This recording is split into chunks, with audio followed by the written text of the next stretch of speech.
You're listening to episode 32 of the Master Your Mind, Business, and Life podcast. It's been a while since I released a solo episode, and well, some current events have brought this one on.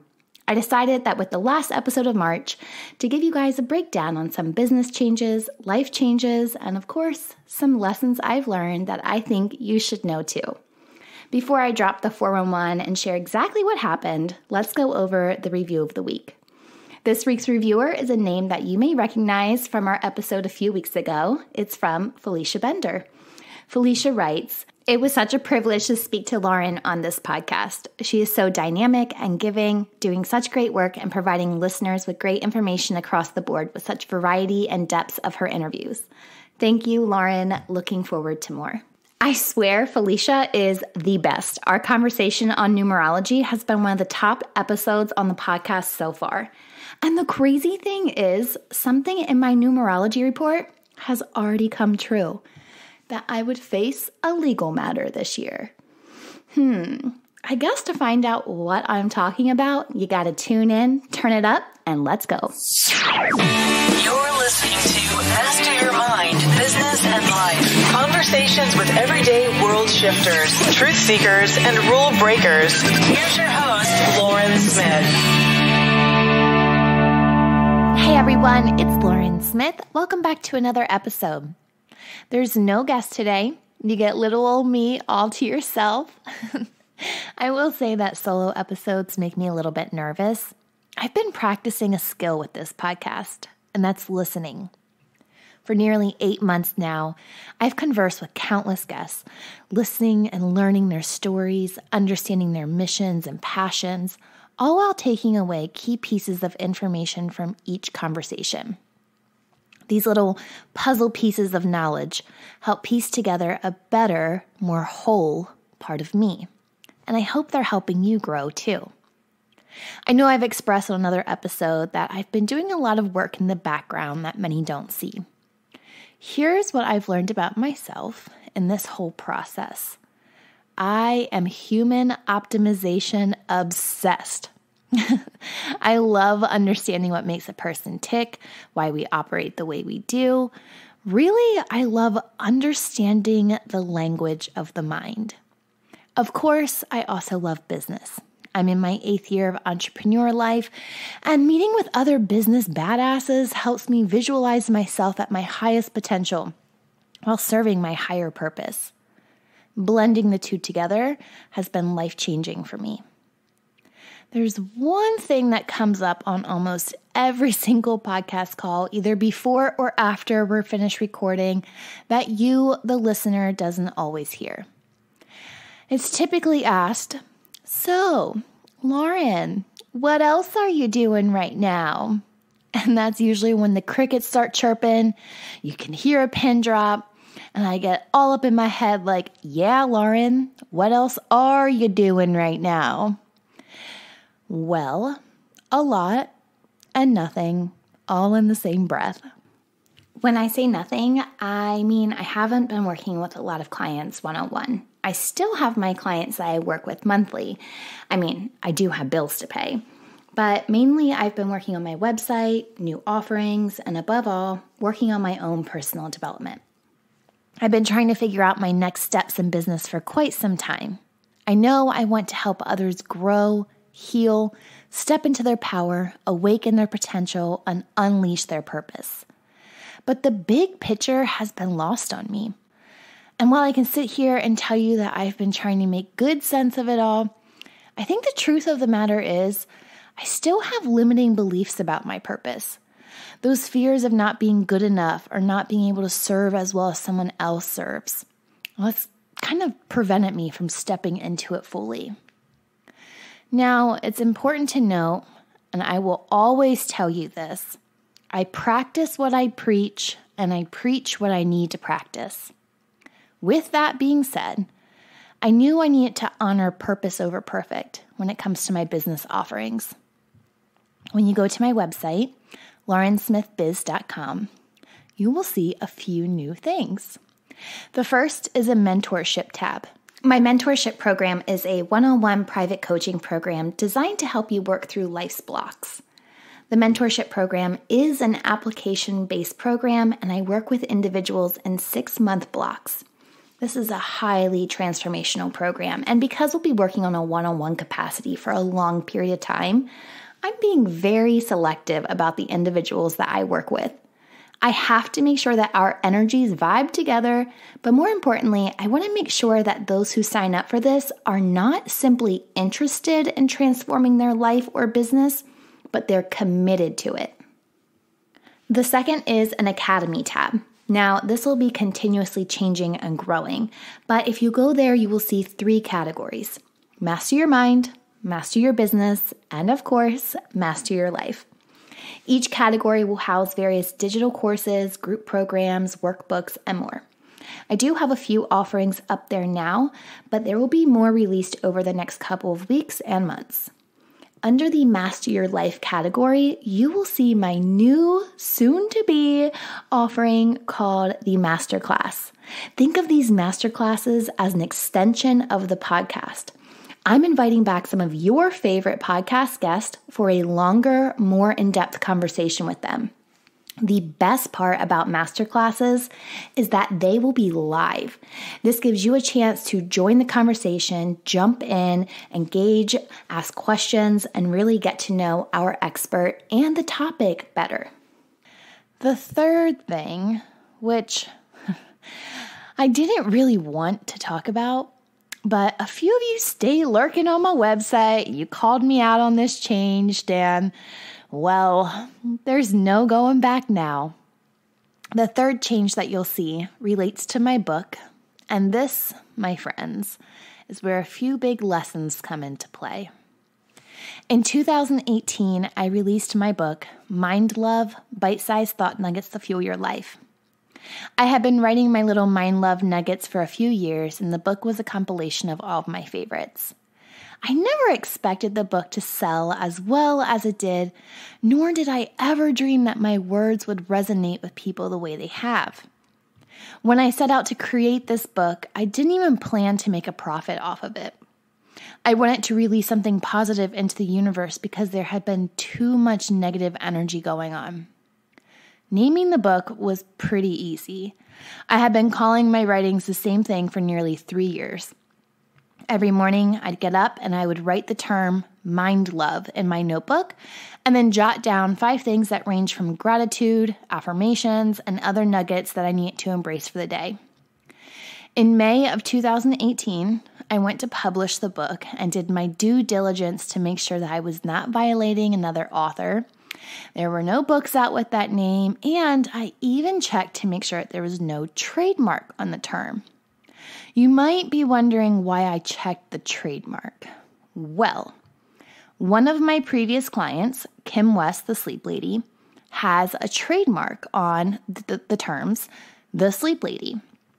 It seemed like every couple months when I was working with her, a new author or new coach would enter the market, branding themselves as the Sleep Lady or publishing a book using her trademark term.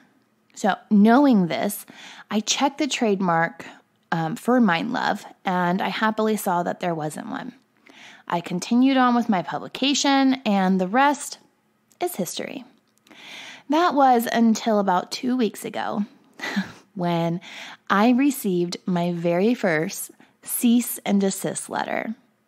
A few of my fellow entrepreneur clients laughed and congratulated me when I told them this because they said, I must be really getting to a place where my name is getting known for me to have gotten one of these letters. The cease and desist was for my book, Mind Love. In February of this year, yes, 2019, the term Mind Love became a registered trademark. The letter basically told me I had to stop the publication of my book immediately. Now, when I got this email, it was about 8 p.m. at night, and I was on my way out the door with my kids, who I had promised ice cream to. Needless to say, we didn't get ice cream that night.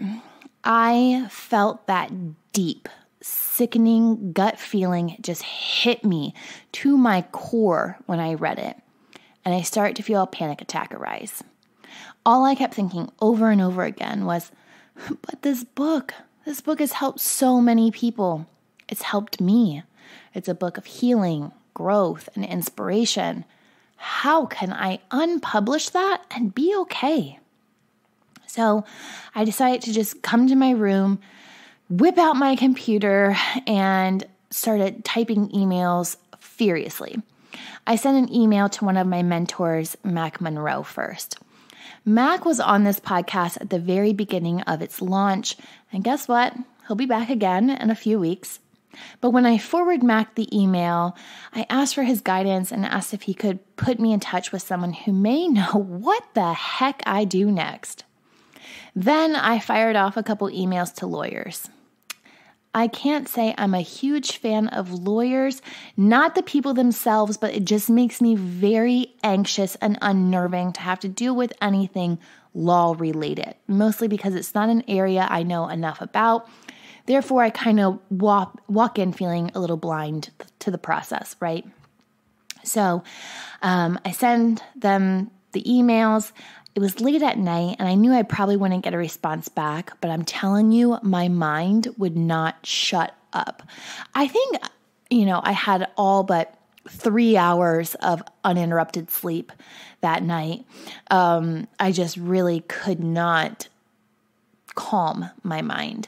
I replayed the options in my head over and over again. I either 1, fight it, 2, I unpublish the book and move on, or 3, I change the title. The next morning, I woke up with a little bit more of a clear mind, and I was determined to figure out a solution. Now, I was also really weary because during this time period, Mercury retrograde. It's not a good time to hit a lot of things with change or make drastic moves or, life-changing events. It's just not a good time to do that. So I'm very mindful of it. But on the other side of me, put like the woo-woo spiritual part aside, I'm like, this is a legal issue. I have to deal with it. There's no waiting. Well, Mac ended up calling me a little bit before 9 a.m. that morning and said that when I emailed him the night before, he was on the phone with a colleague who went through a similar situation last year. Now, she chose to fight it. But like I told Mac, I wasn't even sure that I had the energy to fight it. I've been extremely cautious about my energy lately. Who gets it? Where it goes. Picking my battles is huge, and I wasn't really sure that this was a battle I wanted to fight. I could have, but did I want to? Not really. I told Mac that I was tempted to change the title of a book to A Mind of Love, but it just didn't really feel right to me. It actually kind of felt like a soap opera to me. And then Max suggested, what about Mindful Love? Mindful Love. I like it. So that day, within 90 minutes, I had changed all of the graphics on my website. I updated the manuscript and the cover, all to reflect the new book title, and I unpublished the quote-unquote old book and republished it as a new title, now known as Mindful Love, Bite-Sized Thought Nuggets to Fuel Your Life. Now, if you already have the first version of the book and are like, what the heck, Lauren? Don't worry. Consider yourself lucky to have an OG version. It's like a rare limited edition version that I'm legally never allowed to sell again. And guess what, baby? You've got it. The content hasn't changed with the exception of the intro, about the author, and the book name. They've all been updated to make sure my ass isn't grass in the legal department, okay? So, with all this being said, what has been my biggest takeaway from all of this? My lesson was that no matter how prepared you are for something, life can still throw you those curveballs. And those curveballs can really screw you up. Now, I could have fought this and spent about $300 to $400 solely on a legal consultation, and could have spent over $1,000, if not more, just to get the paperwork going. That's just for starters. Or I could have succumbed, unpublished the book, threw myself a pity party, ate a container of Ben & Jerry's ice cream, and just wallowed in self-pity. But what I chose to do was be solution-oriented. I didn't act with emotion, I acted with tact. I didn't allow my emotions to clog my judgment of the next best steps, and I didn't give in to spending hundreds of thousands of dollars when a simpler solution was available. Being an entrepreneur requires you to be solution-oriented. You are faced with daily decisions and choices, and oftentimes, if you're a solopreneur like me, you act alone in those choices. And while, yes, the news made me emotional because I do view my work as an extension of myself, I didn't allow my emotions to rule my judgment. Truth be told, I really wanted to email that lawyer back and be like, listen here, buddy. But really, what would that have accomplished? The other big lesson that came for me is when it comes to protecting your brand. Can I really be mad that I got a cease and desist when there's another entrepreneur growing a brand around 2 words that I used for my book? No. I'm happy that she took the necessary steps to protect herself, both for the present and the future. And she has shown me that I need to be more diligent in protecting my brand ongoing.